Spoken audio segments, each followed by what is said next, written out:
tal? ¿Cómo están, jóvenes? Y bueno, acabamos de escuchar el poema uno de Pablo Neruda.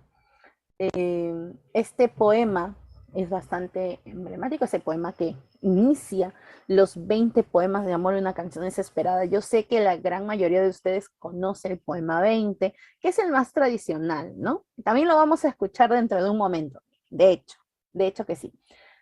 Pero el día de hoy, pues, no solamente vamos a analizar el poema 20, sino también la literatura, la poesía en sí contemporánea, la poesía del siglo XX. Entre ellos, pues, está el vanguardismo y, pues, Neruda, dentro de sus múltiples publicaciones, su amplia producción literaria, pues también tiene obras poéticas que están dentro del vanguardismo y algunas, como el caso de 20 poemas de amor, una canción desesperada, que están en etapas anteriores. Neruda es un autor pues que ha tenido una gran producción y va a pasar por varias etapas en la literatura, ¿sí? Por varias etapas. Su obra ha pasado por varias etapas, diversas etapas donde va a tener características distintas. Y por eso es un autor pues referente del siglo XX, al igual que lo es nuestro compatriota César Vallejo y pues Neruda. Obviamente en esta parte que es literatura hispanoamericana tenemos que nombrarlo sí o sí. Ya llegará el tiempo también para hablar sobre Vallejo. Por ahí van a tener ambos autores, por eso nombro a Vallejo, ambos autores tienen etapas similares, ¿sí? Obviamente Neruda, que vivió mucho más tiempo, va a tener otras, desarrolló otras etapas. Y por eso vamos a ver cómo es esta evolución de Neruda el día de hoy. Empecemos nuestro tema, nuestra semana 20, entonces, como los 20 poemas de amor y una canción desesperada. Bien, antes de hablar de los 20 poemas de amor, vamos a iniciar con este antecedente, ¿no? ¿Qué hubo antes de la literatura vanguardista de Neruda? La literatura modernista o con rasgos modernistas de Neruda. Bien, antes, obviamente, de la literatura vanguardista, de la literatura en sí, de toda la poesía del siglo XX, vamos a considerar al modernismo hispanoamericano como el antecedente más próximo de esta literatura, ya con un sello hispanoamericano. ¿Por qué el modernismo? Si el modernismo inicia en el siglo XIX, ojo, el modernismo va a iniciar, digámoslo así, con la publicación de la obra Azul de Rubén Darío. Creo que en un tema anterior también ustedes lo han visto. Y esta literatura pues contribuye a que se forje una identidad hispanoamericana en Latinoamérica sobre la poesía, porque antes era una imitación de lo español. El modernismo es la primera corriente que se atreve a salir de esa imitación, de ese continuar tal y cual como hace la poesía España. El modernismo sale de ello. Y pues vamos a ver que el modernismo representaría el primer momento de independencia literaria, de independencia poética, ¿no? Porque a pesar de que muchos países de Latinoamérica ya se habían independizado, entre ellos pues el Perú, que ya no era un virreinato, sino una república, pero se seguía imitando lo español. ¿Sí? Por ejemplo, la literatura de inicios del siglo XIX sigue imitando el español, la literatura de mitad del siglo XIX, cuando ya pues los países eran libres, ya no eran virreinatos, sigue imitando lo español. Y pues ya hacia finales del siglo XIX, 1888, se da la primera obra modernista con Rubén Darío, la obra Azul. Es por eso que consideramos al modernismo como un antecedente de la poesía hispanoamericana. Bien, la publicación de Azul, que es el inicio del modernismo y su apogeo con prosas profanas en el siglo XX. Bien, y acá recuerda que se insertan elementos como exotismo, como cosmopolitismo, pero obviamente esto también va a evolucionar y luego se da el posmodernismo, ¿sí? El posmodernismo, donde ya se encuentran algunos elementos que si bien siguen al modernismo, como el caso del cromatismo, se emplea el uso de colores, alusión a muchos colores, que lo utilizaba mucho el modernismo, Se sigue utilizando, por ejemplo, versos alejandrinos, por ejemplo, pero adquiere un carácter más intimista, ya no tan exotista, sino intimista, algo de adentro, ¿sí? Por ejemplo, tenemos ahí el caso de las obras de la primera autora, poeta, ganadora de Premio Nobel de Literatura en Latinoamérica, ¿sí? Que es Gabriela Mistral.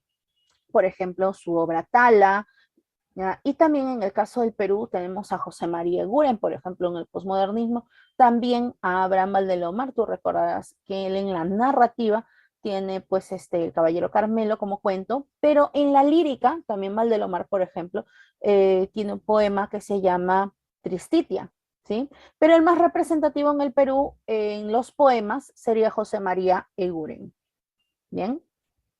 Entonces va a tener un lenguaje un poco más claro. A diferencia del modernismo, el modernismo era rimbombante, era un lenguaje grandilocuente, quería adornar mucho, ¿no?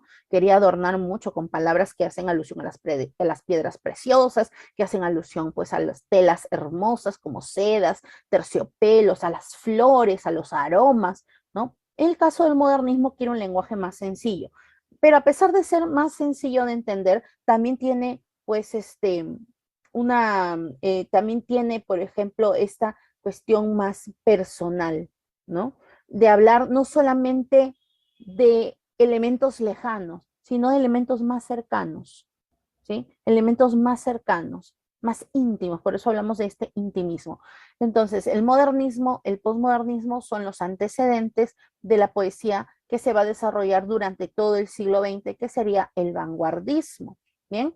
Entonces, ojo, esta predilección del posmodernismo a acercarse, por ejemplo, ya hacia ambientes locales, rurales, a diferencia del modernismo, que era pues tenía más predilección de hablar de castillos, de mundos de fantasía, ¿no? De princesas, de dragones. No, el posmodernismo va hacia ambientes más locales, más cercanos a, por ejemplo, los lugares rurales de Latinoamérica, ¿sí? Bien, entonces vemos cómo va evolucionando la poesía, de qué va hablando y cómo lo va diciendo, ¿sí? Muy bien, entonces, objetivos entonces para el día de hoy. Vamos a definir al vanguardismo hispanoamericano y caracterizar a la lírica que desarrolla, es decir, la poesía vanguardista. Conocer los principales representantes y escuelas propias de este vanguardismo hispanoamericano y también las etapas poéticas de Pablo Neruda, así como analizar el poemario 20 poemas de amor, una canción desesperada, que es la que pues en varias ocasiones San Marcos ha insertado como preguntas, tanto por ejemplo con las figuras literarias y también el análisis de los fragmentos. Bien, un contexto rapidísimo, un contexto histórico-social para hacernos la idea qué acontecimientos históricos se daban durante el surgimiento y desarrollo de esta poesía vanguardista. Por ejemplo, tenemos aquí la Revolución Mexicana. Recuerda que esta revolución se dio entre 1910 a 1917. Tienes aquí una imagen bastante representativa. La Primera y la Segunda Guerra Mundial a nivel internacional, la modernización de las ciudades y el desarrollo de un capitalismo dependiente. Vamos a ver, por ejemplo, que en esta etapa Estados Unidos gana mucha presencia y se convierten en las ciudades estadounidenses, especialmente las metrópolis, se convierten en el ejemplo a seguir, ¿no? De lo que se quería con las ciudades, ¿no? Ciudades grandes, con rascacielos, con edificios, ¿no? Era lo moderno en aquella época, ¿no? Era lo moderno. Todas las ciudades veían en Nueva York, por ejemplo, un caso digamos, paradigma, de modelo de ciudad a imitar, ¿no? Entonces las ciudades europeas también empezaron a crecer de esa manera con edificaciones grandes, ¿no? Se convirtieron en grandes metrópolis. Y en el caso de Latinoamérica, pues la modernidad no llegaba tan rápido, todavía no había ciudades tan modernas, pero eso era lo que se quería, ¿no? Entonces se empezaba a tener la idea de que se debía modernizar la ciudad, por ejemplo, con la inserción de los autos, es decir, todo lo que se produjo en el siglo, a finales del siglo XIX con la segunda revolución industrial, era lo que se anhelaba. Entonces, las ciudades o los países de Latinoamérica añoraban eso, ¿no? Se sabía que en algún momento esa modernidad de todas maneras iba a llegar a Latinoamérica.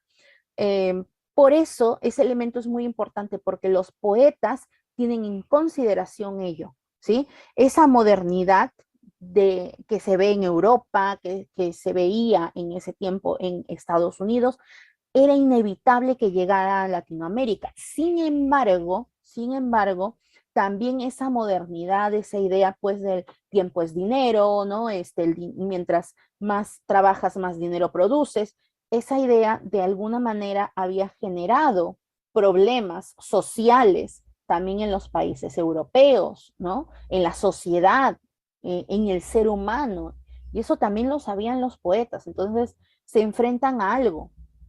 Si esa modernidad va a llegar a Latinoamérica, es inevitable que el hombre latinoamericano también caiga en esos problemas sociales, ¿no? Por ejemplo, lo que veíamos o lo que se ha visto, por ejemplo, en el caso del vanguardismo eh, europeo. ¿Te acuerdas la obra La Metamorfosis, no?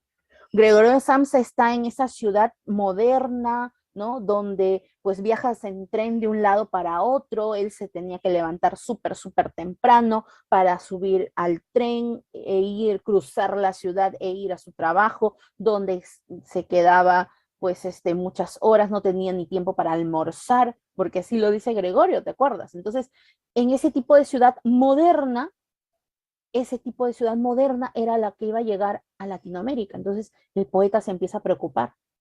Es por eso que, por ejemplo, una característica de los poetas de esta época es que insertan en la poesía su preocupación por esa modernidad. O sea, la modernidad es bonita, sí, qué interesante, pero también hay una preocupación. Y ahí nace esto de la poesía con compromiso, esa poesía con esa preocupación social también.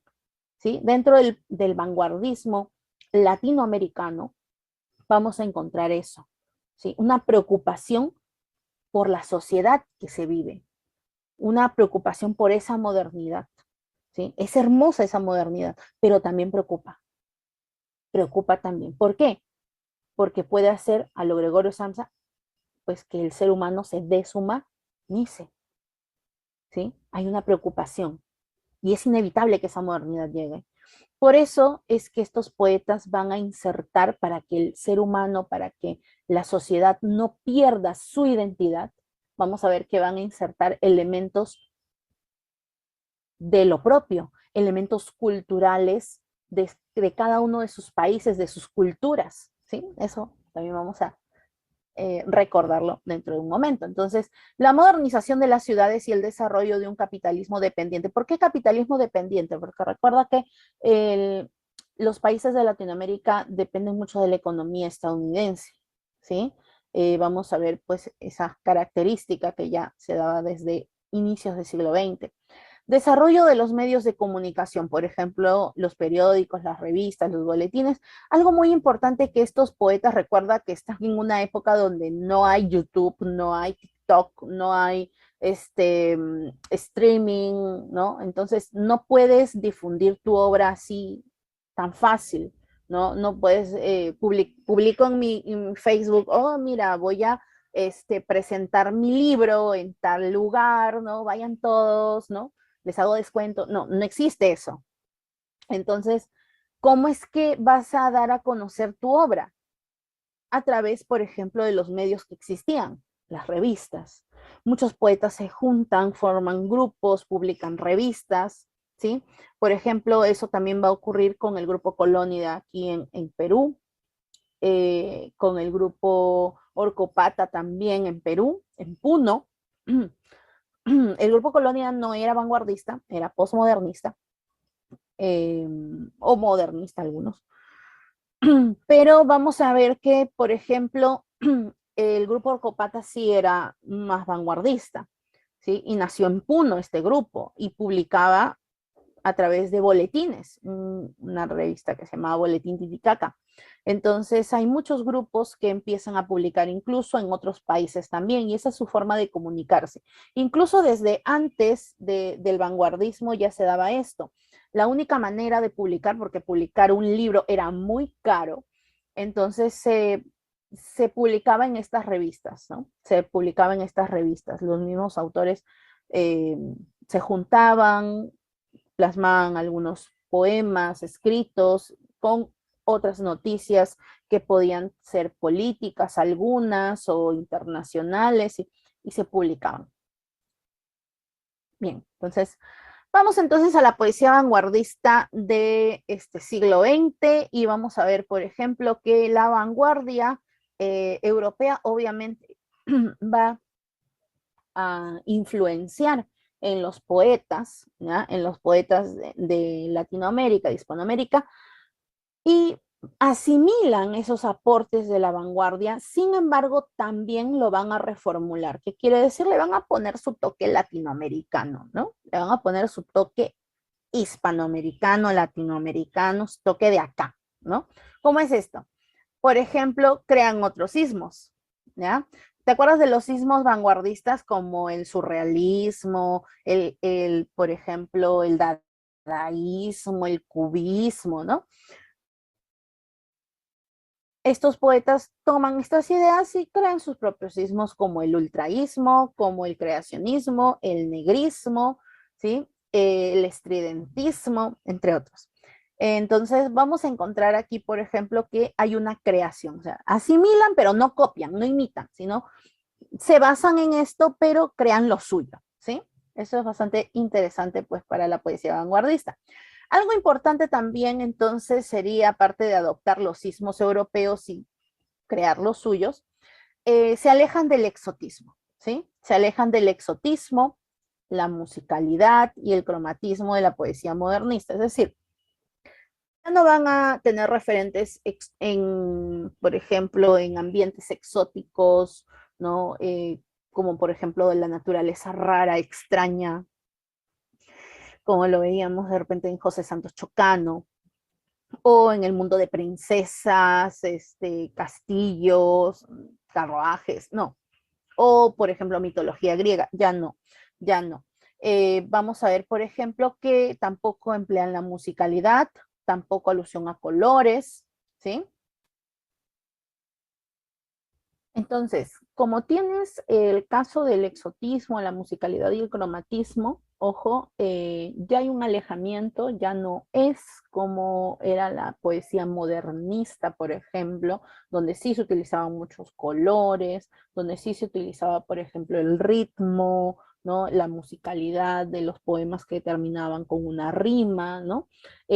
Vamos a ver, por ejemplo, que ya hay un alejamiento total, lo que se va a preferir es otra forma de literatura, haciendo alusión, por ejemplo, sí, a los elementos de la modernidad, por ejemplo, sí hacen uso o alusión a elementos de del mundo moderno, pero ya con una visión también de insertar lo autóctono. Algo muy importante en la poesía vanguardista que vamos a encontrar es justamente eso, la inserción de lo autóctono, de lo latinoamericano, de los ritmos afroamericanos, por ejemplo, también, que se va a dar con autores como Nicolás Guillén, que también vamos a mencionar dentro de un momento. Y un tercer punto, el uso del verso libre. Ya hay un alejamiento total, pues, de los versos, de contar los versos, que si tienen 8 sílabas, que si tienen 7 sílabas, que si tienen de repente 14 sílabas, no. Hay un uso total del verso libre. Esto, por ejemplo, heredado de la influencia vanguardista europea. Y también el uso de la metáfora. Recuerda que algo muy importante que se utilizaba dentro de la literatura vanguardista también era la metáfora, metáforas nuevas específicamente, no metáforas comunes, ¿no? Sino metáforas nuevas que relacionaban elementos con, por ejemplo, elementos del mundo moderno o de repente situaciones diferentes, ¿no? De antes a las tradicionales que se veían en la poesía. Entonces, vamos a ver aquí, la metáfora le da también importancia a la idea de la imagen, ¿sí? La metáfora es construir una imagen con la palabra en tu mente, ¿no? Entonces, también por eso se utiliza mucho la metáfora. Bien, recuerda que Rubén Darío, que si bien es modernista, Pablo Neruda y César Vallejo, que ya son más vinculados entre el modernismo y el vanguardismo, pues son considerados los fundadores de la poesía hispanoamericana, ¿sí? Estos tres autores muy importantes en la poesía latinoamericana. César Vallejo, por ejemplo, es el iniciador del vanguardismo en el Perú. Eso recuérdalo para más adelante. Vamos a las características que vamos a encontrar. Obviamente, dentro de la literatura vanguardista, la poesía vanguardista hispanoamericana, encontramos la influencia europea. Como te dije, los ismos de la vanguardia van a influenciar muchísimo.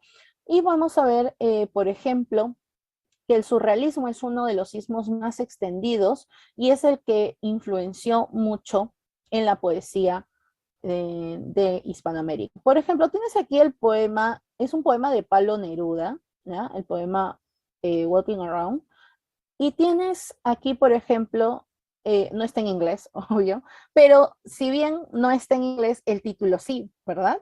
¿Sí? ¿Por qué? Vamos a encontrar aquí bastantes referentes del mundo moderno.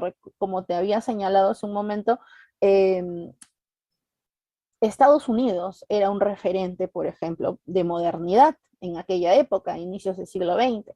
Entonces, no es por ello, no es raro, pues que el título sea un título en inglés. Es más, varios autores vanguardistas van a insertar palabras del inglés, por ejemplo, en varias expresiones dentro de sus poemas, junto con el español. Eso lo vamos a encontrar incluso en los 5 metros de poema de Carlos Oquendo de Amat, que también es vanguardista y es vanguardista peruano, ¿sí?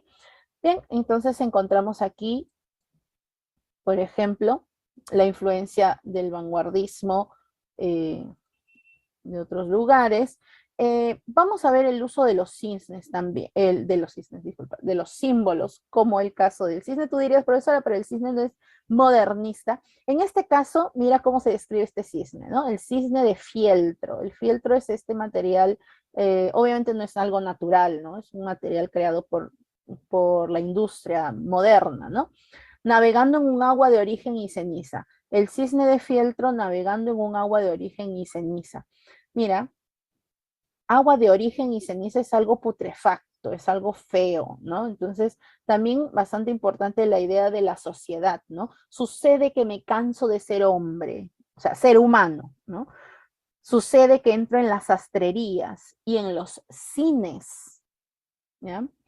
Marchito, impenetrable, como un cisne de fieltro navegando en un agua de origen y ceniza. ¿Qué quiere decir? Pues aquí hace alusión al mundo moderno. En las sastrerías, ¿por qué? Bueno, antiguamente no existían las tiendas por departamento como ahora vemos pues en los centros comerciales donde la ropa se vende pues todas igualitas, ¿no? Por tallas, ¿no? No existía eso. La gente cuando quería tener ropa pues iba a las sastrerías. El sastre era el que te realizaba la ropa, ¿no?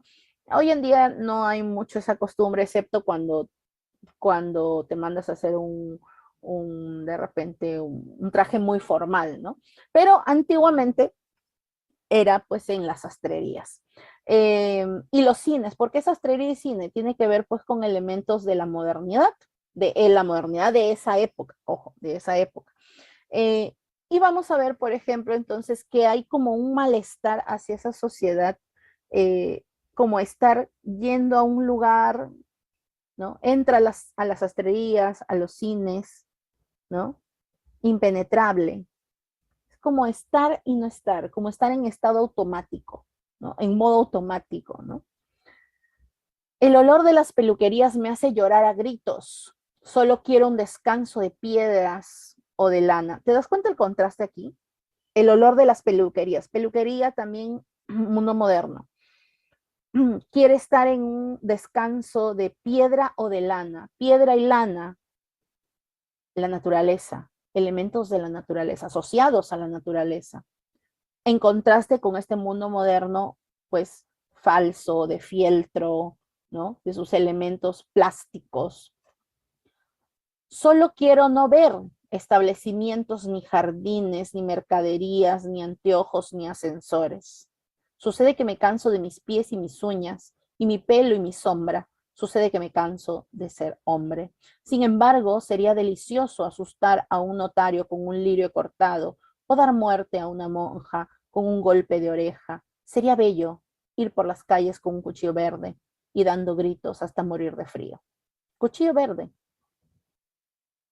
Bien, ahí tú encuentras elementos también surrealistas, ¿sí? Estas metáforas nuevas, insertar elementos pues que no son comunes, ¿no? El agua de origen y ceniza hace alusión a un mundo decadente, ¿sí? A un mundo decadente. Entonces vamos a entender, a concebir aquí que este mundo es feo, a pesar de los elementos de la modernidad, como que es falso, no es algo vivo, como que es algo muerto de todas maneras, ¿no? Entonces ahí tendríamos estos elementos de metáforas nuevas y también el cuño surrealista. ¿Por qué? Porque recuerda que el surrealismo explora en lo interior, ¿no? En cómo tú percibes el todo, ¿sí?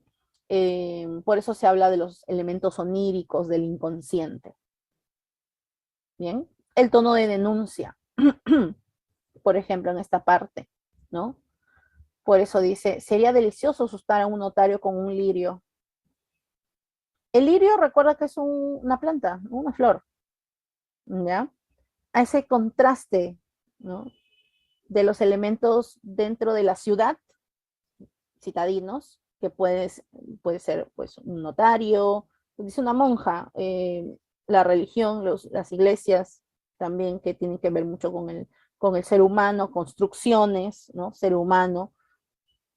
En cambio, pues vamos a ver elementos de la naturaleza, como el caso del lirio, cuando habla de cuchillo verde, ¿no? De todas maneras, vamos a encontrar aquí una molestia por el mundo donde está, ¿no?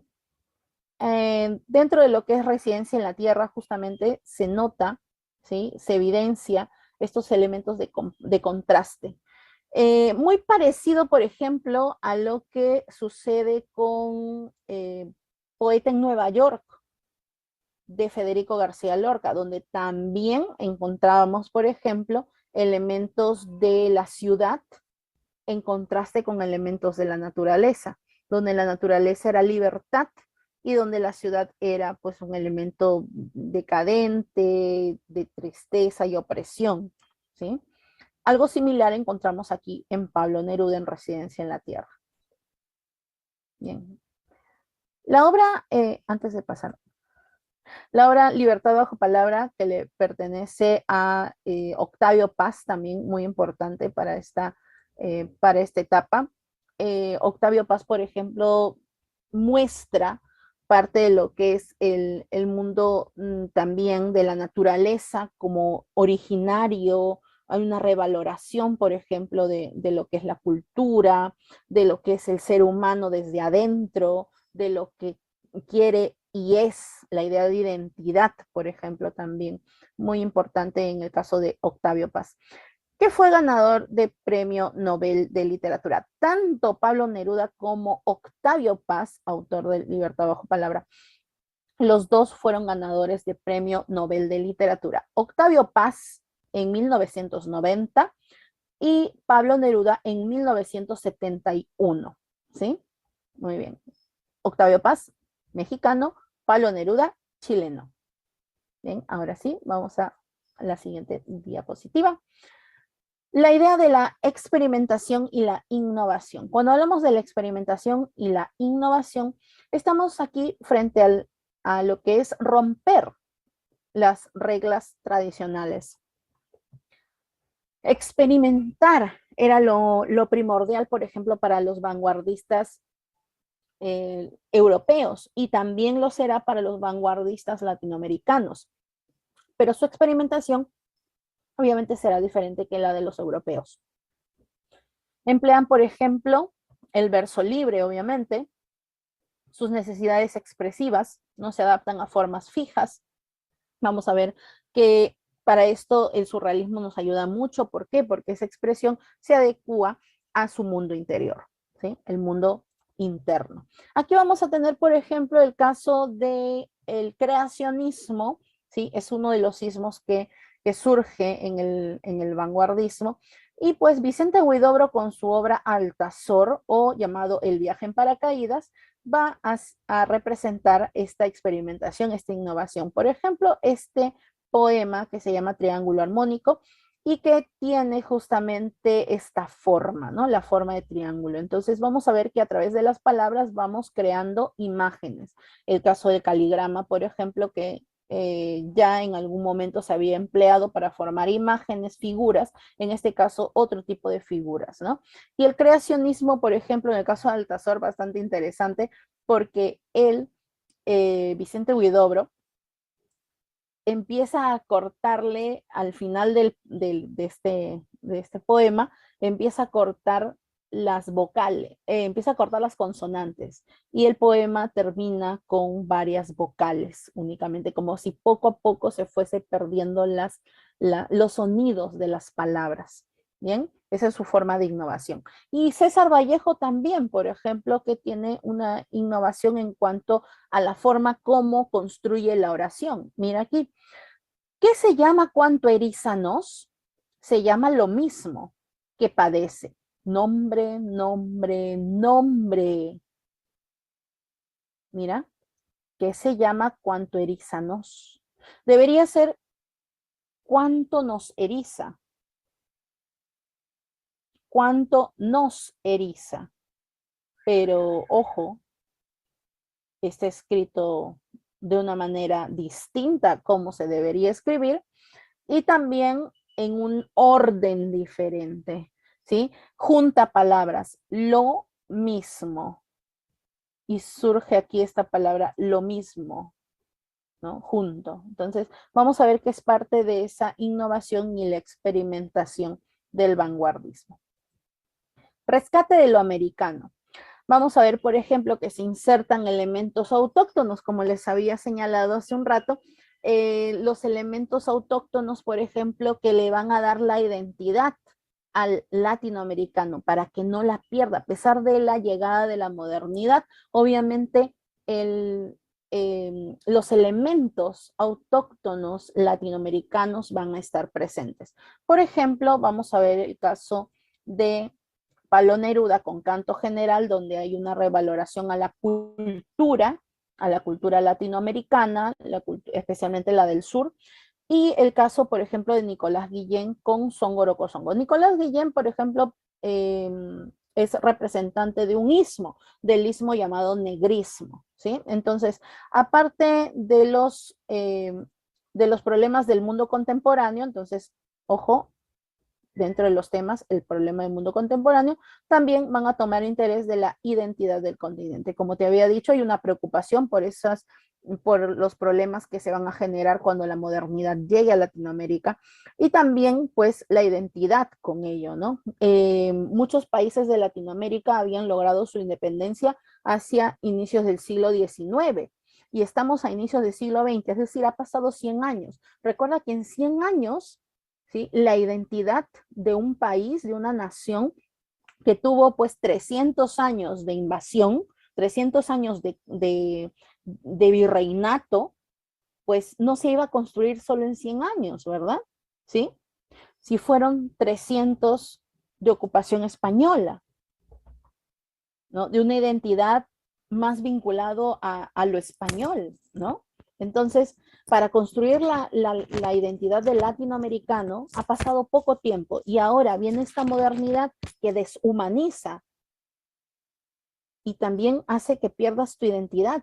Entonces, hablamos de la famosa alienación que veíamos, por ejemplo, en la metamorfosis. Entonces, esa preocupación hace que se inserten elementos de identidad dentro de los poemas. Se creen, por ejemplo, esta identidad dentro del poema, como el caso de Canto Negro, de Nicolás Guillén, ¿sí? Yambambó, yambambé, repica el congo solongo, repica el negro bien negro, congo solongo del songo, baila yambó sobre un pie. Mira, los ritmos africanos o afroamericanos son los que se van a insertar dentro de los poemas, ¿sí? Entonces, encontramos aquí, por ejemplo, esos ritmos insertados con este ismo llamado negrismo, en el caso de Nicolás Guillén, donde el dialecto afroamericano se va a insertar, ¿sí? Bien.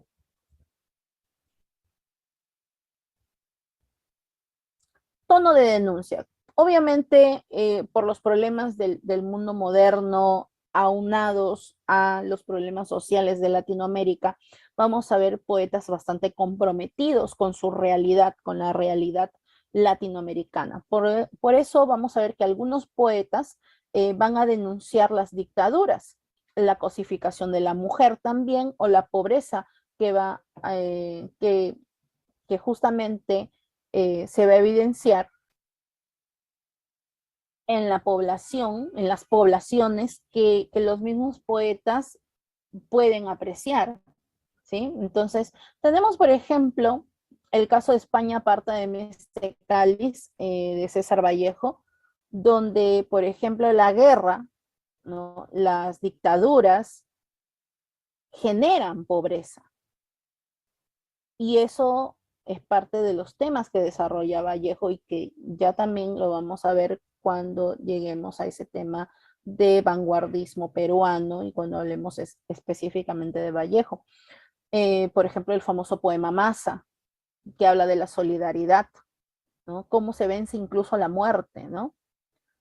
Cómo se vence esa muerte que te mata día tras día, que puede asociarse, por ejemplo, a la pobreza. Seguramente que alguna vez has escuchado el poema Masa, que dice, y el cadáver siguió muriendo, ¿no? Y el cadáver, ay, siguió muriendo. Ese ay es un ay de dolor. ¿Cómo es un cadáver que sigue muriendo?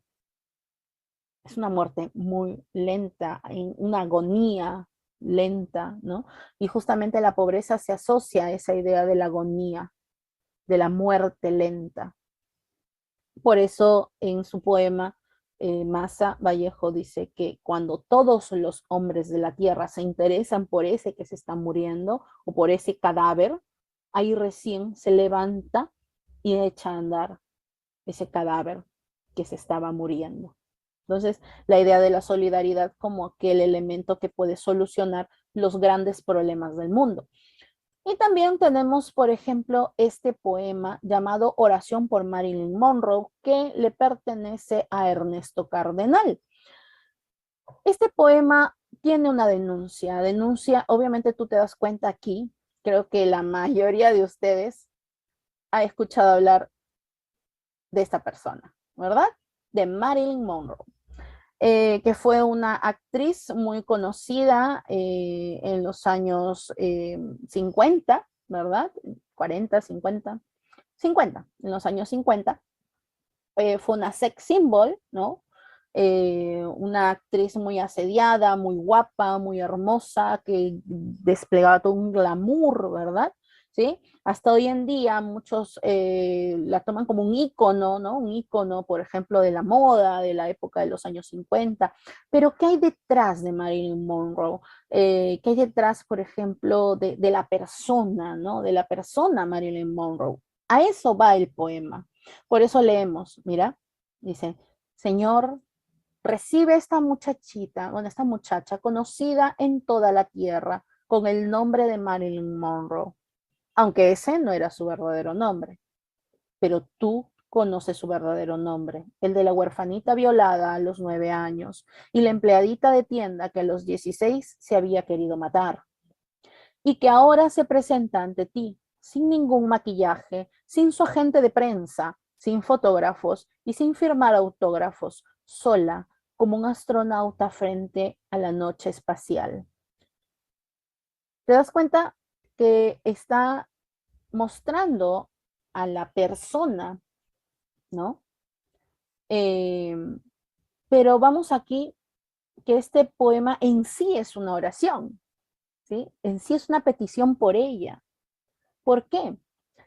Obviamente el elemento religioso está presente aquí, es decir, Señor, es una invocación a Dios, ¿no? Pedir por ella, ¿por qué? Porque algo ha pasado, ¿no? Este poema, por ejemplo, es tras la muerte de Marilyn Monroe, ¿sí? tras la muerte de Marilyn Monroe. Recuerda que ella, pues, según lo que se dice, eh, tuvo una sobredosis de pastillas y termina muerta de esa manera, ¿no? Por sobredosis de barbitúricos. Muy aparte de que seguramente tú has escuchado las conspiraciones, ¿no? De que si la mataron o no. Bueno, pero el poema no va a ello, no va a quién la mató o eso, sino que quién es ella en realidad, ¿no? ¿Qué fue de ella? ¿Qué tipo de ser humano es, ¿no? No es para juzgarla, sino justamente para pedir por ella, por su alma, ¿no? Y te le empieza a mostrar como una persona que ha sido afectada por la sociedad, ¿sí?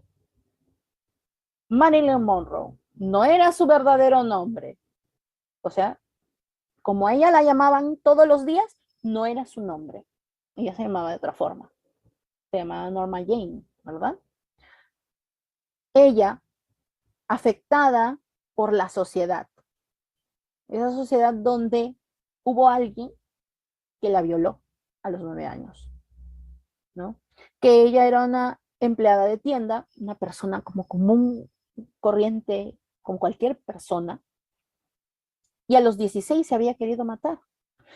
¿Qué tan mal se podía haber sentido o qué afectó tanto, aparte de lo que ya te describió, que justamente ella quería acabar con su vida? Mira, como una persona que quiso acabar con su vida a tan temprana edad, se convierte en, en esta imagen que conocemos como la actriz Marilyn Monroe, ¿no?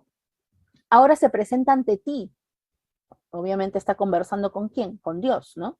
Sin ningún maquillaje, sin su agente de prensa, sin fotógrafos, sin firmar autógrafos, sola, ¿no? Sola.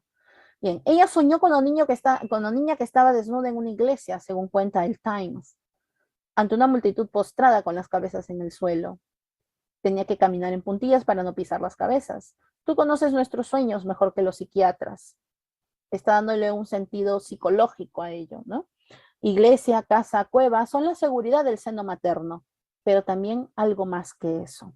Bueno, el poema obviamente va a continuar, menciona a la 20th Century Fox, eh, que ella no le gustaba el maquillaje, sin embargo que tenía que utilizarlo, que el mejor beso que tuvo, o el beso más apasionado que tuvo fue frente a una cámara, ¿no? Es decir, te muestra la vida glamorosa que tuvo, pero ante las cámaras, porque la realidad no era así. Estaba sola, absolutamente sola, ¿no? El tema social, el tema religioso, obviamente van a estar presentes aquí. Y esa expresión esa petición de Señor, Señor, es un estilo conversacional. El estilo conversacional justamente tiene que ver con ello, conversar con alguien, dirigirte a alguien. Y con ello también la oralidad, la facilidad de una conversación común, ¿no? Como hablarle a alguien. Te invito a leer el poema es bastante interesante en realidad. eh, Prácticamente es una crítica, más que a Marilyn Monroe, en realidad es a la sociedad que hace que nosotros queramos hacer encajar a las personas o a nosotros mismos también no lo hacemos, que queremos encajar o ser como se supone nos dice la sociedad que seamos, ¿no? Que tienes que estar contento y feliz como en esta revista todo mundo se muestra contento y feliz, ¿no? Entonces, eh, que te muestran vidas glamorosas y tú ansías ser así, pero en lo profundo, pues esas personas que aparentemente viven esa vida glamorosa de las pantallas, el cine, Hollywood o la farándula, en realidad están muy vacías, de repente hasta con muchos problemas debido a esa presión mediática de la sociedad de ser o mostrarse de tal o cual manera, ¿no? Por eso el poema termina así. Señor, quien quiera que haya sido el que ella iba a llamar y no llamó. Aquí hace alusión a algo. Cuando encuentran el cuerpo de Marilyn Monroe, ella tenía la bocina de teléfono, bueno, una de las declaraciones decía así, ¿no? Que ella tenía la bocina de teléfono de la mano, que aparentemente había querido agarrar el teléfono y llamar a alguien, ¿no? Según lo que algunos decían, ¿no? Señor, quien quiera que haya sido el que ella iba a llamar y no llamó, y tal vez no era nadie, o era alguien cuyo número no está en el directorio de Los Ángeles, contesta tú al teléfono. ¿Sí? Así termina este poema. Esta es la parte final. El poema no está completo.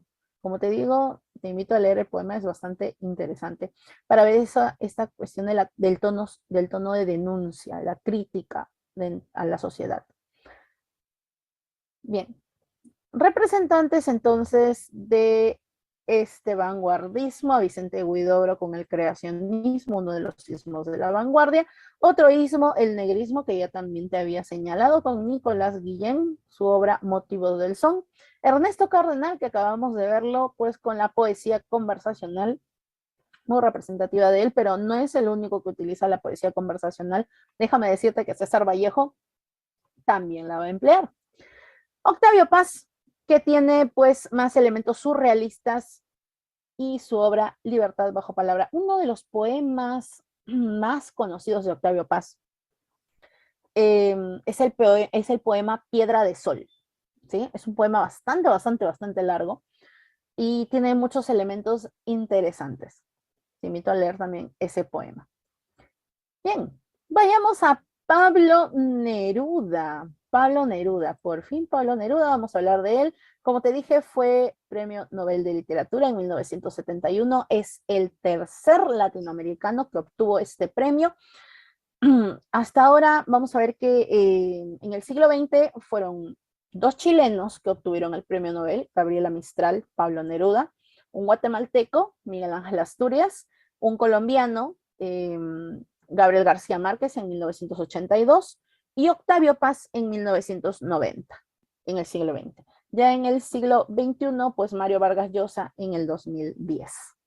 Recuerda que el premio Nobel no se gana con una obra, sino con la trayectoria del poeta o narrador.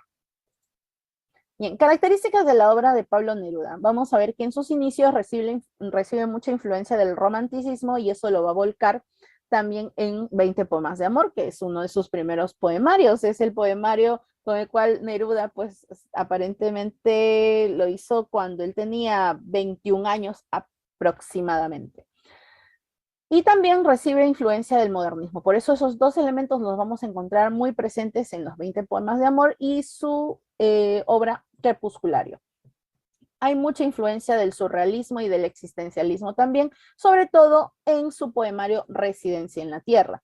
Compuso varias obras en verso y en prosa, así también asume un compromiso social. Vamos a ver que dentro de las etapas de Neruda, la tercera etapa, la etapa de compromiso social, la etapa llamada también épica, ¿no?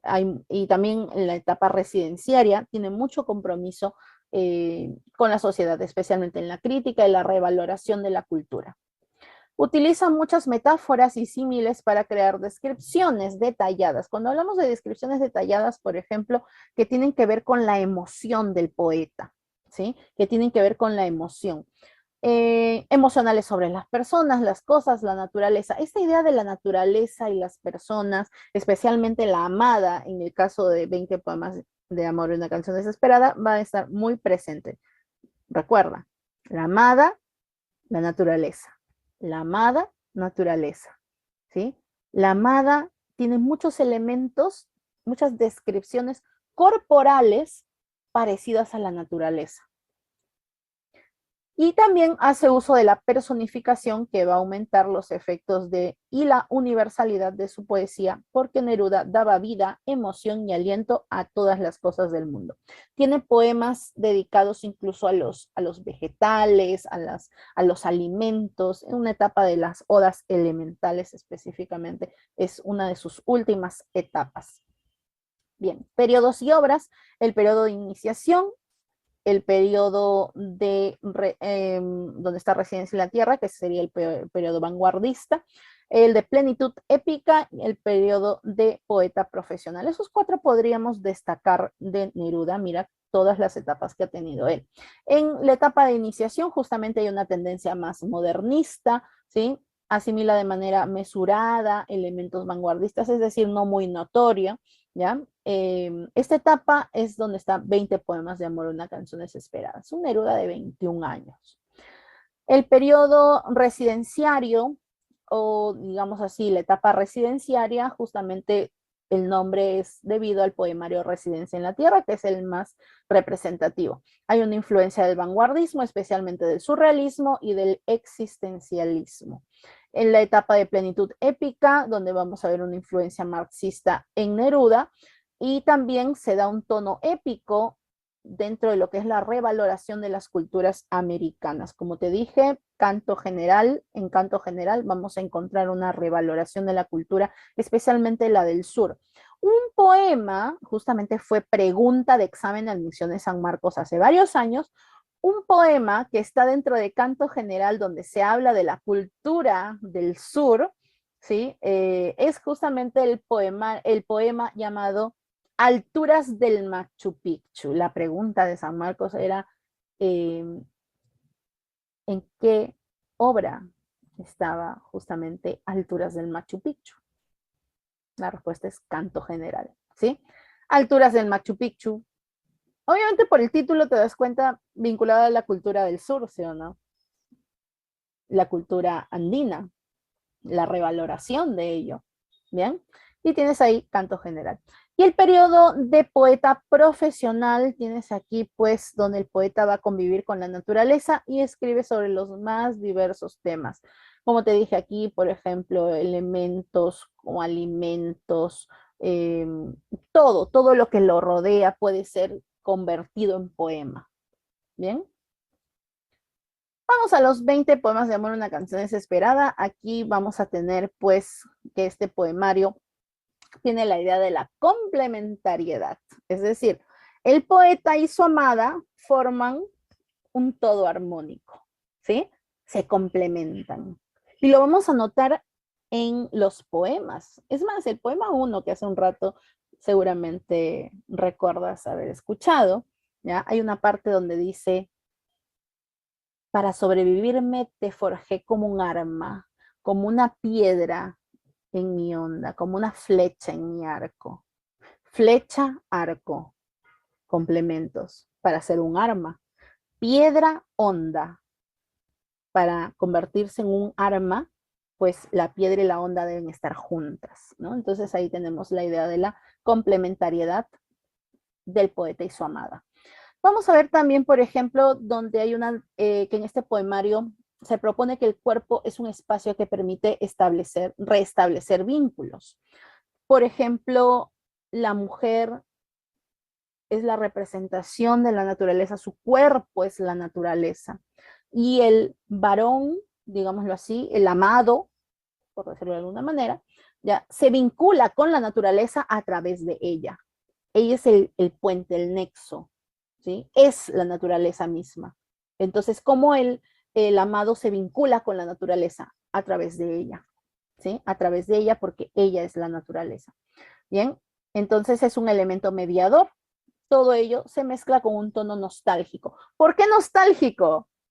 Porque vamos a ver que toda esta hermosa historia donde él ama apasionadamente a ella, a su amada, ¿no? Donde vive con emociones, por ejemplo, muy a flor de piel, todo es como un recuerdo. ¿Por qué? Porque al final el poema 20 te dice que ella ya no está al lado de él.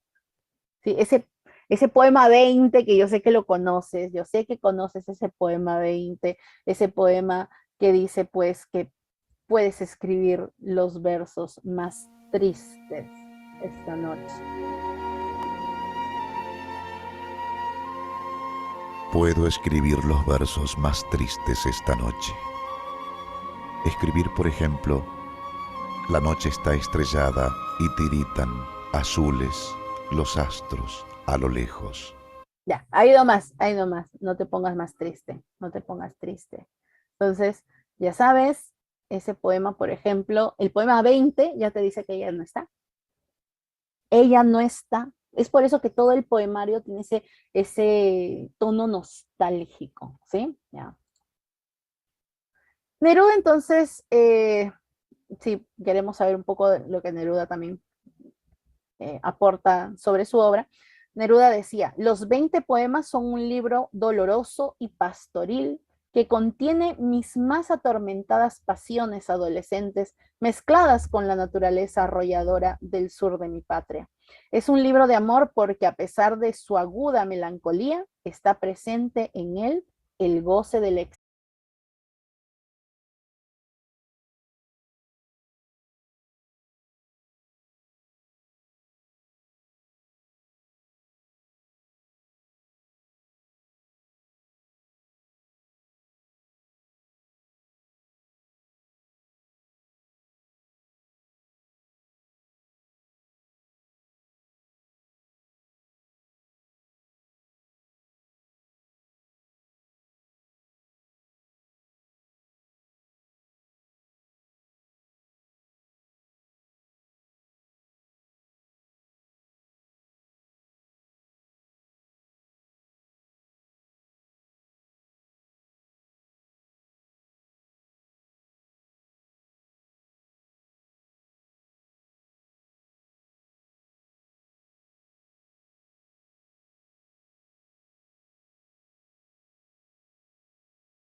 rayado, como el caso del uso del como un arma, como una flecha, como una piedra.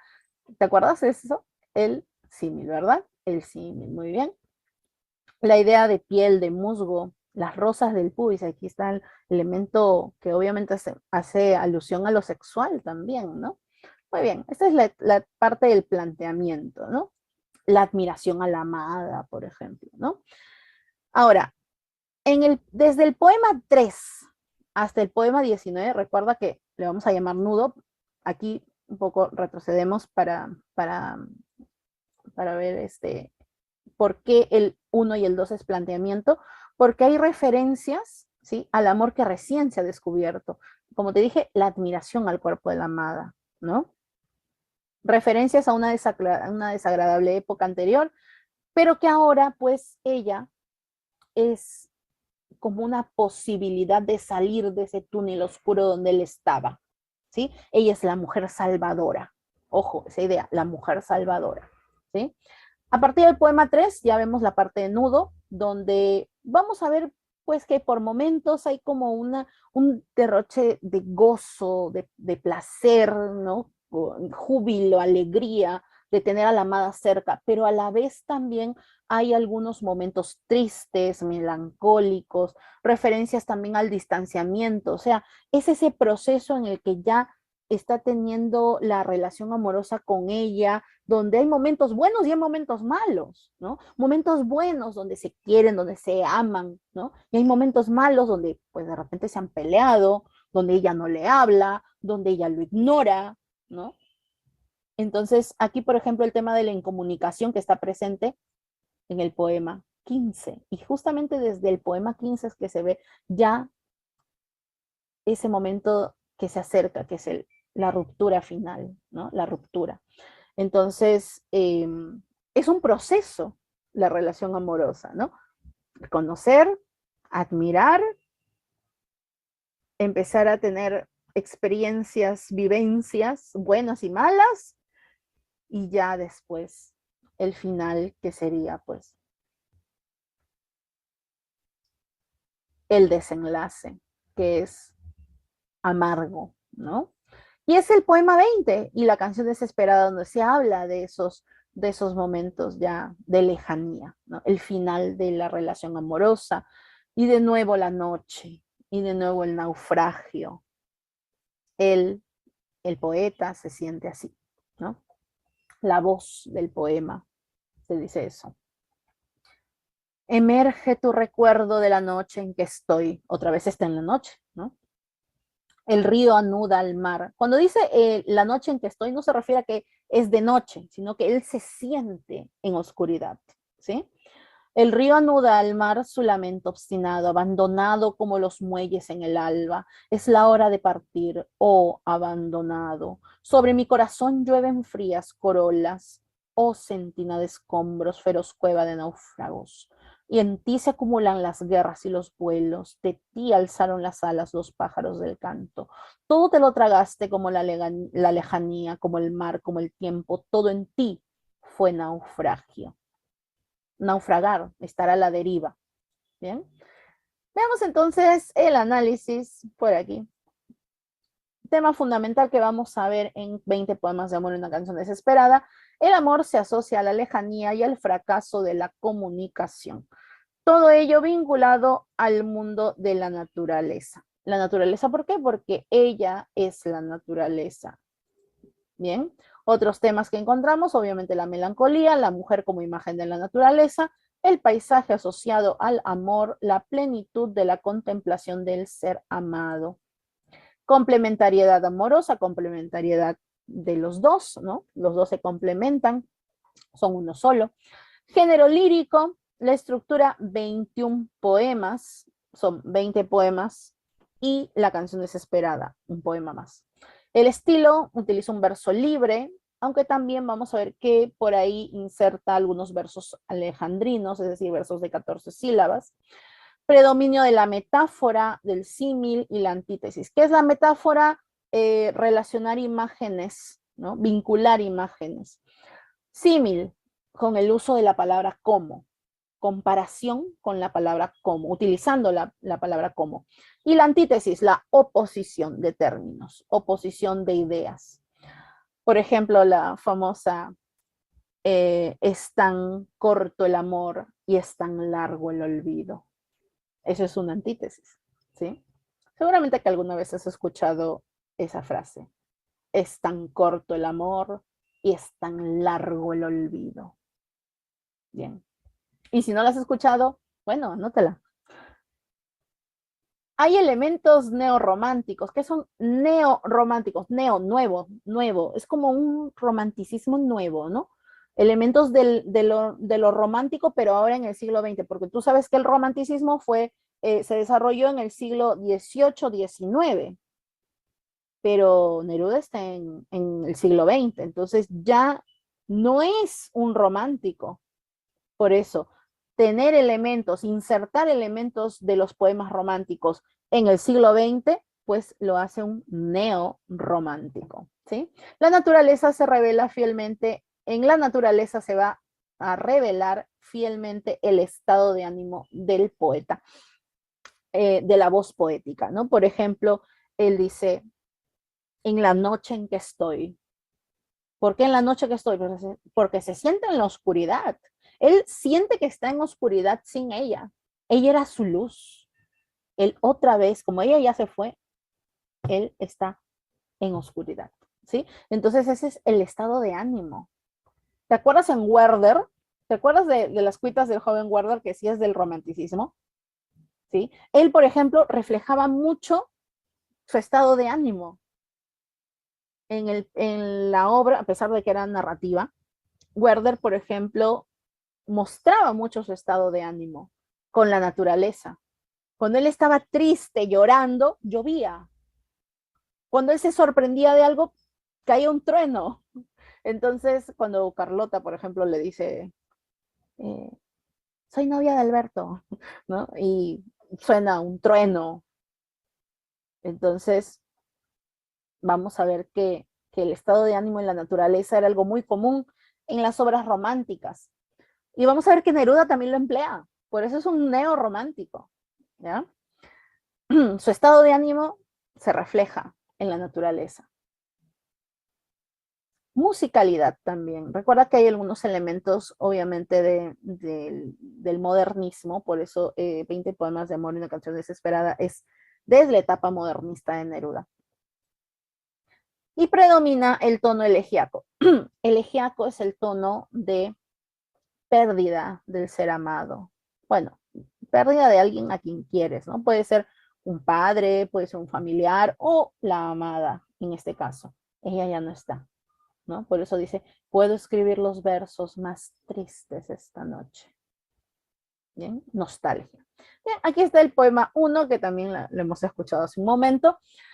Y vamos a notar, por ejemplo, esta asociación del cuerpo de la mujer con las blancas colinas, cuerpo de mujer, blancas colinas, muslos blancos. Estas blancas colinas podrían ser parte, pues, de sus pechos, tal vez, o tal vez de sus muslos, sus caderas, ¿no? Entonces, ves ahí los elementos que se asocian, entonces, a través de una metáfora, ¿no? Porque no dice el cuerpo de mujer se parece a las blancas colinas de un lugar, no. Dice cuerpo de mujer, blancas colinas. Ya está la asociación ahí. Eso es una metáfora. ¿Sí? Y obviamente aquí también se identifica el papel fértil, dador de vida. Mi cuerpo de labriego salvaje te socava y hace saltar el hijo del fondo de la tierra. El fondo de la tierra, ella, su cuerpo, es la tierra, ¿sí? De esta forma vamos a ver que surge la mujer cósmica o llamada la mujer telúrica, la mujer naturaleza, ¿sí? Como la imagen, ¿no? El cuerpo de ella es la naturaleza misma, mira su cabello, la cascada, ¿no? Entonces, ella es la naturaleza. Bien, el erotismo aquí, la alusión al acto sexual, obviamente aquí es algo bastante evidente, ¿no? Hace saltar el hijo del fondo de la tierra, ¿no? Mi cuerpo salvaje te socava, ¿sí? Esa expresión justamente hace alusión a ello. Porque, por ejemplo, esta expresión socavar, socava, es la acción que realiza, por ejemplo, un minero o la acción que realiza un labriego, justamente, ¿no? Una persona que va a labrar la tierra, ¿no? Por ejemplo, puede ser con el pico o con, de repente, la lampa, ¿no? Hacer un hueco en la tierra, ¿no? Es esa acción, ¿no? Que justamente hace alusión, ¿no? O alude directamente al acto sexual, ¿no? Bien, creo que no tengo que explicar más ello, ¿no? Se entiende, ¿verdad? Bien, detalles no, pero ya, se entiende pues que lo que es el acto sexual, ¿no? Bien. También vamos a encontrar, por ejemplo, el yo poético que se identifica. El yo poético es la voz del poema, ¿no? En este caso es la voz, una voz que justamente está admirando a la amada, ¿no? Que quiere poseer a la amada, que admira su cuerpo, ¿no? Que encuentra en ella también la idea de salvación. Fui solo como un túnel. Él era como un túnel. De mí huían los pájaros. ¿A qué se refiere? La naturaleza huía de él. La naturaleza es lo bueno, lo lindo, y todo huía de él, porque él estaba en oscuridad como un túnel. El túnel es oscuro, ¿verdad? Y en mí la noche entraba su invasión poderosa. O sea, él está en completa oscuridad. Él es un ser oscuro, digámoslo así, ¿no? Es un ser que está en oscuridad. Él se siente en oscuridad, está perdido en esa oscuridad, ¿no? Para sobrevivirme te forjé como un arma.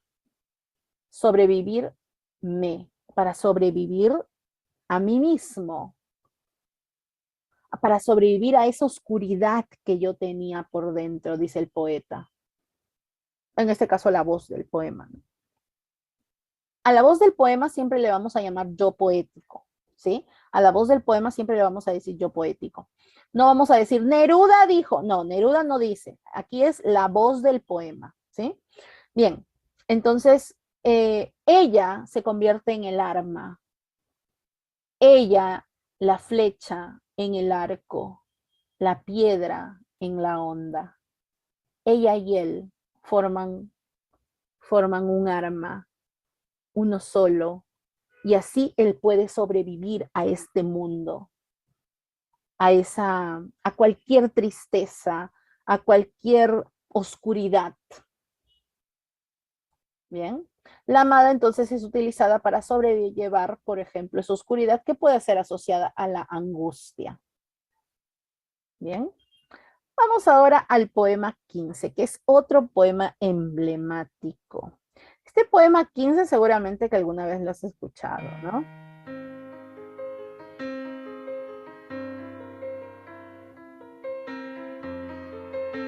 Me gustas cuando callas porque estás como ausente y me oyes desde lejos y mi voz no te toca. Parece que los ojos se te hubieran volado y parece que un beso te cerrara la boca. Como todas las cosas están llenas de mi alma, emerges de las cosas, llena del alma mía. Mariposa de sueño, te pareces a mi alma y te pareces a la palabra melancolía. Me gustas cuando callas y estás como distante, y estás como quejándote, mariposa en arrullo, y me oyes desde lejos, y mi voz no te alcanza. Déjame que me calle con el silencio tuyo. Déjame que te hable también con tu silencio, claro como una lámpara, simple como un anillo. Eres como la noche, callada y constelada. Tu silencio es de estrella, tan lejano y sencillo. Me gustas cuando callas porque estás como ausente, distante y dolorosa como si hubieras muerto.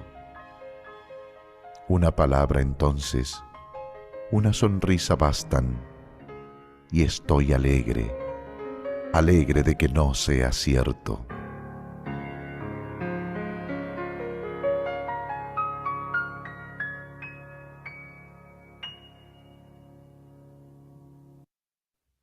Muy bien. Entonces acabamos de escuchar el poema 15, que es uno de los poemas más emblemáticos. Estoy segura que en algún momento lo has escuchado en tu vida. O bueno, lo has leído parte de los versos de este poema, de repente no completo, pero ya ahora sí, lo has escuchado completo. Bien. Y de repente alguno que dice, ay, profesora, qué romántico, ¿no? Qué hermoso poema, qué romántico. Quisiera que me lo dedique alguna vez, mi enamorado, mi enamorada. No, no, ojo, cuidado. Si alguien te dedica este poema, cuidado. Una de dos. O simplemente se dejó llevar porque suena bonito y no entendió de qué trata. O te está dando un mensaje eh, por lo bajo, ¿no? Un mensaje de que las cosas no están bien quizá entre ustedes.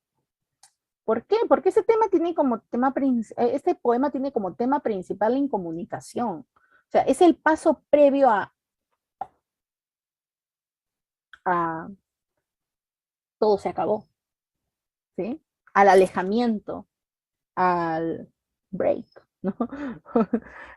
No, ni siquiera un break, es una ruptura ya, es el paso previo.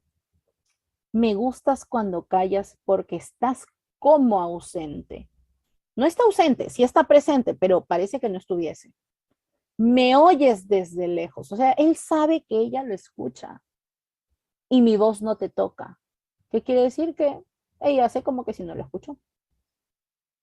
O sea, él sabe que ella lo escucha, pero ella hace como que si no hubiese escuchado. Parece que los ojos se te hubieran volado. Parece que como si no tuviese ojos, o sea, no lo mira. Y parece que un beso te cerrara la boca. No le habla. Si él le pregunta algo, porque obviamente si dice me oyes desde lejos, él le está hablando a ella, pero ella no le responde nada.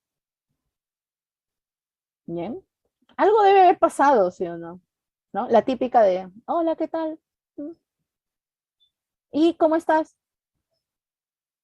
Ahí. ¿Y cómo te fue el día? Bien. Y como que no quiere hablar nada, ¿no? A veces ni siquiera eso, ¿no? Te ignora, ¿no? A veces pasa, ¿o no? Aquellos que han tenido su enamorado o su enamorada, o han visto pues su hermana, su hermano que tiene su enamorado o su enamorada, ¿no? A veces se molestan, entre ellos se pelean, ¿no? Y como que no se quieren hablar, ¿no? ¿No? Te haces el indiferente, dicen, ¿no? Ya, te haces el indiferente de repente por ahí, ¿no? Entonces, ahí hay un problema en la relación amorosa. Algo está pasando, ¿no? Por algo se han peleado por algo, ¿no? Algo está pasando, algo sucede. Ya no hay interés de repente, ¿no? Bien. Elementos modernistas que vamos a encontrar. Entonces, aquí, por ejemplo, encontramos en la cuestión formal, un poco ya saliendo del tema de qué es lo que pasó en esta relación amorosa, vamos a lo formal, que de repente nos puede preguntar San Marcos. Aquí encontramos verso alejandrino. El verso alejandrino es típico del modernismo, ¿sí? Por ejemplo, Rubén Darío utiliza el verso alejandrino en el poema Sonatina, ¿no? Ese poema que decía, la princesa está triste, ¿qué tendrá la princesa? Los suspiros escapan de su boca de fresa, que ha perdido la risa, que ha perdido el color, ya. Ese poema utiliza versos alejandrinos, versos de 14 sílabas. Y aquí también Neruda utiliza versos de 14 sílabas, entonces utiliza el verso típico del modernismo, ¿bien? Versos alejandrinos y la rima es consonante, ¿ya? La rima es consonante. ¿Cómo es esto de la rima consonante? Es una rima donde van a coincidir las consonantes y las vocales, ¿sí? Por ejemplo, toca, poca, boca, boca, ¿sí? ¿Te das cuenta? Arrullo, huyo, tuyo, huyo. Profesora, pero la U, la Y y la B y la doble L, no, recuerda que para Neruda suenan igual, ¿no? Bueno, para muchos que tenemos yeísmo en Latinoamérica también, ¿no? Bien. Anillo, y yo. Sencillo, y yo. ¿Sí? Muy bien. Tienes aquí muerto, erto, cierto, erto. ¿Sí? ¿Te das cuenta? Entonces, vamos a tener allí esa rima consonante. Rima consonante es cuando coinciden las consonantes y las vocales, ¿sí? Los sonidos. Y también hay verso libre. ¿Qué quiere decir? Un verso que ya no es de 14 sílabas, sino diferentes medidas, otras medidas de verso. Entonces, tenemos ahí estas características. Entonces, también aquí, dentro del tema, recuerda que hay un fracaso en la comunicación.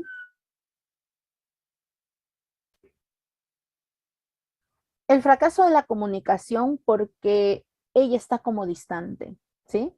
Está como distante, está como quejándose, dice, ¿no? Como quejándote, como distante, ¿sí? Mi voz no te alcanza, dice, ¿no? Él dice, mi voz no te alcanza, ¿bien? Entonces hay un fracaso en la comunicación. Se utiliza la antítesis. ¿Qué es la antítesis? La oposición de ideas, ¿sí? La oposición de palabras también, de expresiones, ¿ya? Bien. Que te hable con tu silencio.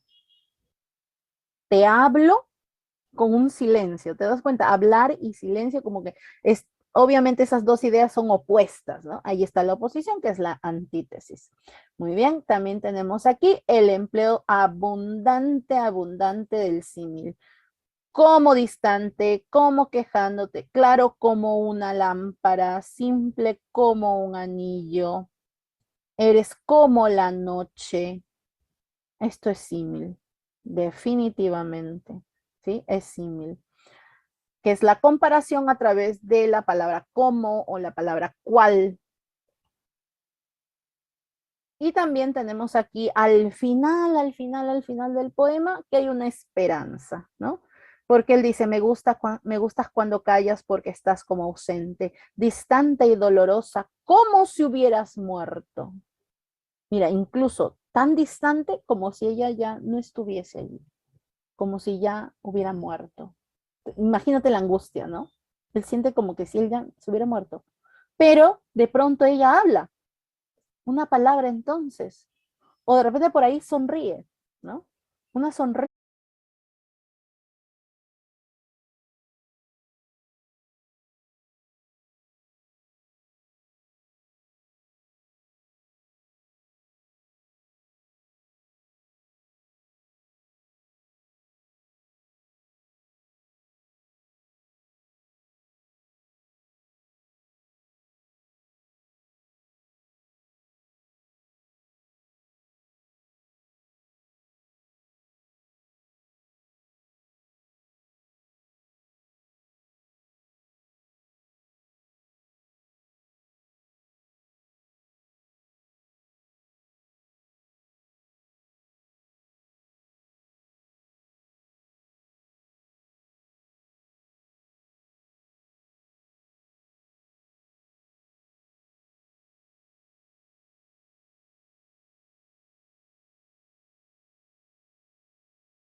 Esta noche.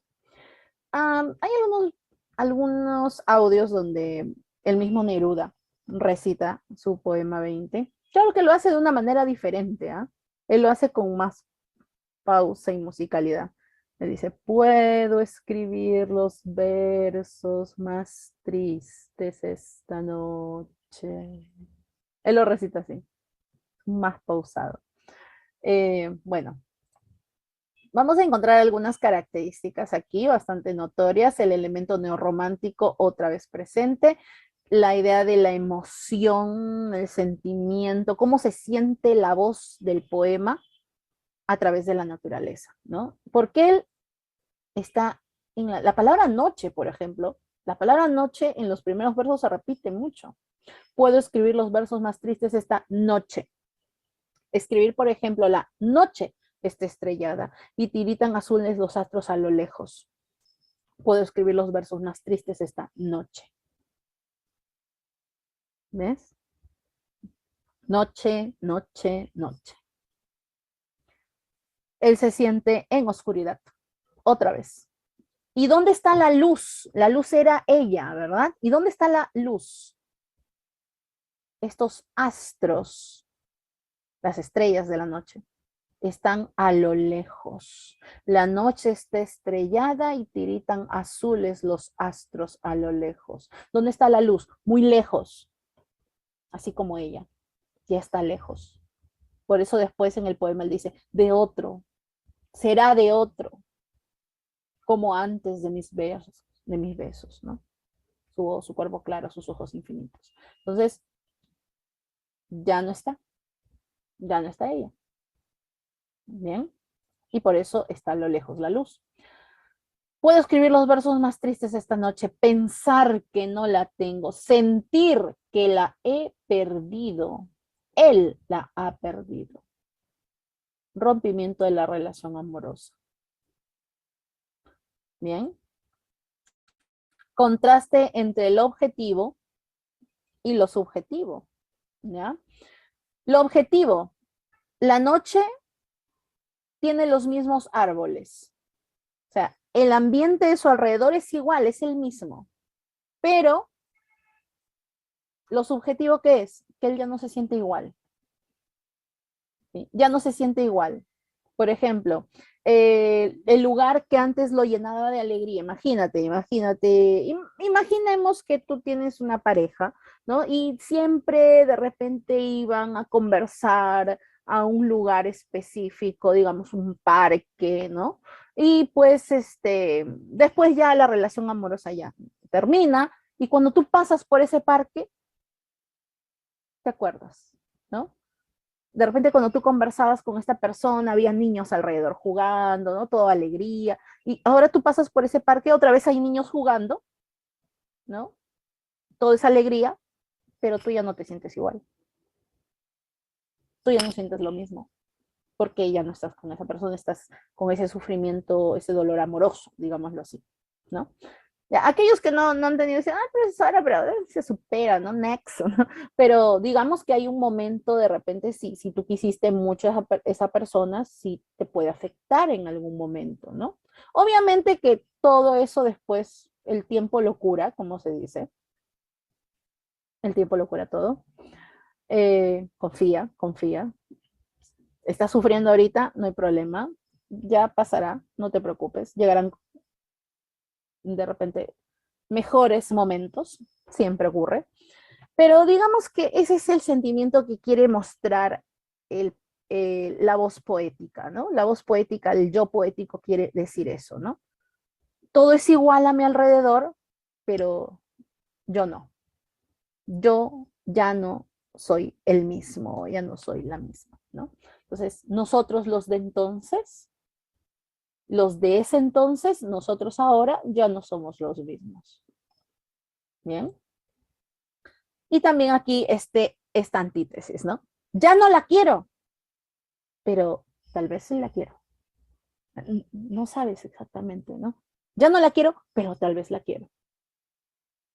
Ese negar, no, ya no la quiero, no quiero nada, no, ya no me importa, no me importa. Pero por dentro estás, no, sí me importa, pero no, hacia afuera no debo demostrar ello, ¿no? Ahí está, esa emoción, ese sentimiento del momento, de decir, de negar, pero también a la vez afirmar. Y también esta antítesis de es tan corto el amor y es tan largo el olvido, ¿no? Corto el amor, corto, largo. Ahí está la antítesis. El símil también, obviamente, recuerda que el símil es un elemento que está presente en todo el poemario. Y la parte final, vamos a ver, pues el final que ya es desesperanzador porque ya no hay vuelta atrás, ya no. Si en el poema 15 había una esperanza porque ella sonreía, ahora ya no. Aunque este sea el último dolor que ella me causa. El último dolor, quiere decir que ya le ha causado dolores antes, ¿no? Y estos sean los últimos versos que yo le escribo. Ya no hay más.